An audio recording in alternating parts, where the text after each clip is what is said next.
ஒளியில்லா உலகத்தில் இசையாக நீயே மாறி காற்றில் வீசினாய், காதில் பேசினாய்.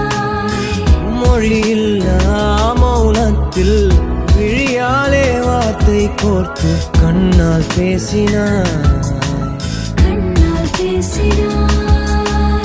100 ஆண்டு